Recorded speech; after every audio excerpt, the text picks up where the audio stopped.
that it's very good for students. They're so gorgeous. Like you can't come and see by yourself. They're so big.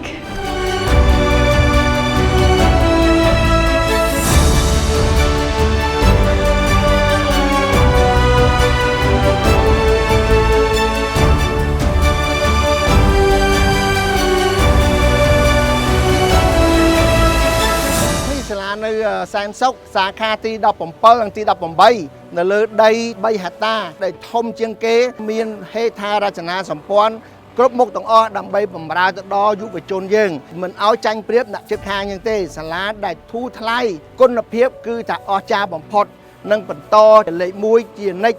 ពីព្រោះរាល់ឆ្នាំសាលាយើងតែងតែ